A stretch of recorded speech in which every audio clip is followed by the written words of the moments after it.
All right, I'm going to teach you how to make a VST plugin in MATLAB. I did this in less than an hour. This is a parametric EQ. Look at this. I've got a high shelf, all right, with the frequency cut off and a gain. I've got my high mids. So this is going to be more like a boost or cut, all right? And so I can select my frequency and my gain. I've got my low mids. Again, select my frequency and gain. And then I've got a little DC blocker. So I can select anywhere from 30 up to 400 on the DC block. My low mids are going to take me from 75 up to 1K. My high mids are going to go down 800 up to 12.5K. And then my high shelf will come all the way down to 2.5K and up to 20K. All right, let's listen to what it sounds like. All right, so this is going to be a little synth pad. All right, you can hear the DC blocker. If I bring it way up, we lose that thud. All right, now let's check out the low mids. Oops.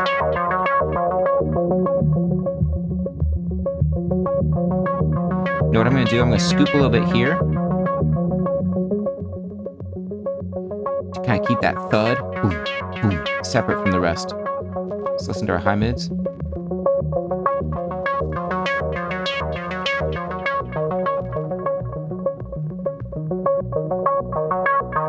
All right, I like that resonance right there, so I'm going to give that a little boost. And then I like there's a little hiss on this, Juno, so I'm going to give it... There it is. Listen. Hear the hiss come in. I like the hiss. I'm going to give it some hiss. I'm going to give it 6 dB up here. All right. So what? It's a plugin, right? Except you can make it in MATLAB. And let me show you how. It couldn't be simpler. All right, so MATLAB, you're going to need the audio toolbox.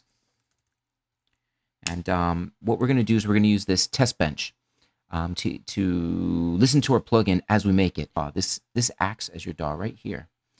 Okay, so what you can do is you can load in an audio file, which I already have something loaded in. You can select your plugin. So look, this one's called Biquad. All right, Biquad. So I'm going to load Biquad in. So this is all going to be loaded up on my my GitLab. So you can find it through my website, digitalaudiotheory.com, and just search for my source code repository. All these examples from my book, chapter 1 through chapter 14, are all up there. Okay, so I'm going to add a special one in here called Plugin EQ. All right, so we're going to load this in. And here's what it looks like inside the audio test bench. Here it is. It looks just like the VST, right? Play.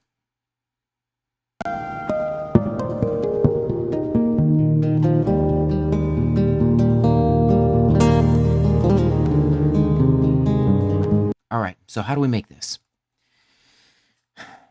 The first thing we're going to do is we're going to define all of the parameters that are important to the plugin. Most of all, these are going to be the parameters that your user controls. So here I have my high shelf frequency and gain, my high mid frequency gain, my low mid frequency gain, and then my DC blocker. Here I'm calling it encode a high pass filter. And then I'm also keeping track of sample rate and my Nyquist.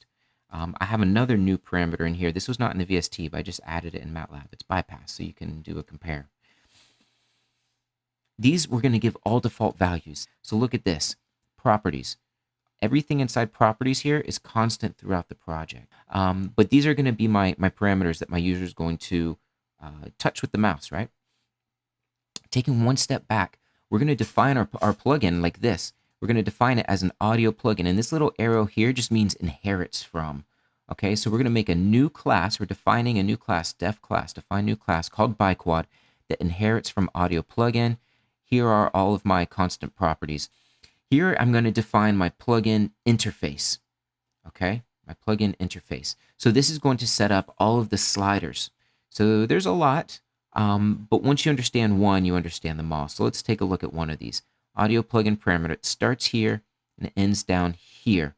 If you haven't come across this before in MATLAB, you can always say ... and then press enter and continue. And it's as if it's all on one line. So it's a way to make things easier to read. So look, I've got my name here, but we might not want to show this ugly name, so we can give it a special display name. I'll call it high shelf frequency.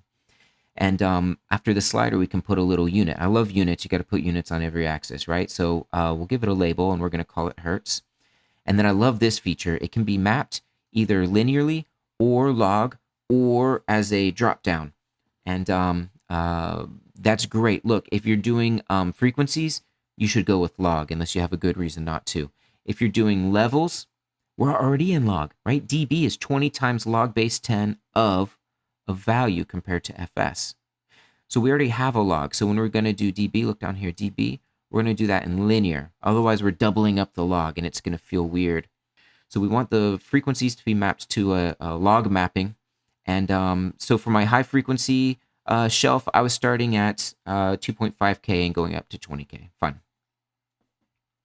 So everything else here. Okay, so look, that parenthesis ends this audio plugin. I do comma because look, I have another parenthesis up here. This one hasn't ended. This one is still open. So this function receives a list of audio plugin parameters. Here's the first audio plugin parameter that it sees. Then I say comma. Here's my next audio plugin parameter that I see, comma, my next. And then I go on down the list until I get to my very last one, which I added this new one recently, audio plugin parameter. It's linking to this variable called bypass. I give it the name bypass. I give it a special mapping called an enum. So you can give it, it doesn't have to just be two choices. You could give it several choices here, and I'll give it to you as a drop-down box. So that closes out my very last, right here. There's my very last audio plugin parameter. And so then this parenthesis closes out my plugin interface. So there it is. I've passed all of my parameters in, and then I just put a little suppression there. I'm going to keep track of some private variables too. What types of things are going to be private? Well, this is every single one of these, the high shelf, the two peaking filters, and the high pass filter. I've got 4 filters. Look, shelf, peaking, and then high pass. These are all biquads, okay? So that means they've got A0, A1, A2, B0, B1, B2. So in my book, Digital Audio Theory, we put the A's in the numerator and the B's in the denominator. This is not the same in every textbook, but that's the way I do it. Check out this. I'm going to create a struct, a data structure in MATLAB. And so then when I say filter underscore HS dot W, or filter underscore HS dot A0 or dot A1, A2, B0, B1, B2, I can access any one of these variables. They're all wrapped up into a one big data structure called filter HS. I'm going to copy and paste that for all of my filters. Why? Because they're all biquads, so they all have the exact same structure here. So what the heck is this W? Okay, W. These are the filter states, all right? Now, in a direct form 1, the filter states, we're going to have 4 filter states, 2 for the feed forward and 2 for the feedback. But MATLAB implements all of their filter structures as direct form 2, or what I call in the book canonical, all right? So since it's a second order filter, canonical means it's the most efficient implementation. It uses the fewest memory elements, the fewest number of delays. So that means 2 delays. So these zeros right here, 0, 0, those are the 2 filter states, right? The 2 delays that hold the previous filter state and the previous filter state. Now in my book, I call previous filter states W for the canonical form. So I'm going to call them W here in the code. Now, why do I have 4 zeros though, right? I've only got 2 filter states. So these are for the left channel and these are for the right.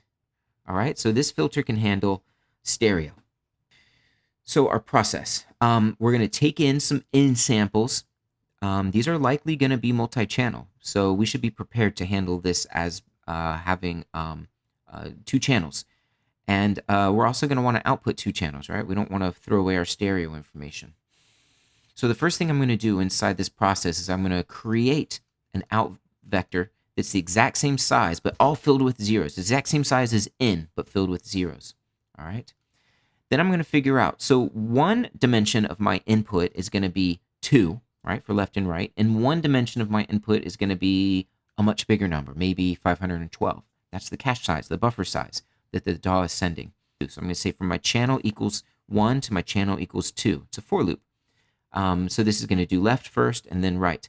I'm going to say, give me the audio out of that channel. Give me all the samples that are in my input in this first channel.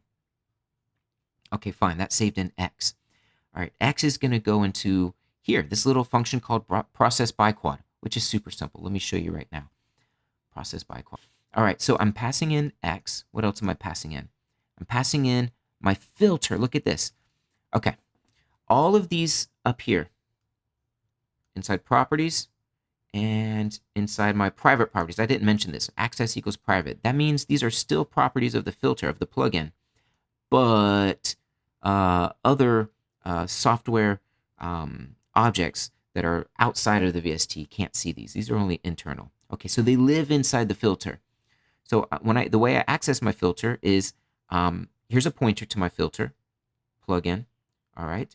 So plugin has access to my private properties up here. Right. Private properties. So here it is, plugin dot my private property. Which one am I going to pass through first? I don't know why I did it this way. I'm going through the high shelf, then the high mids, then the low mids, then the high pass filter. You could change the order. This is the order I went in.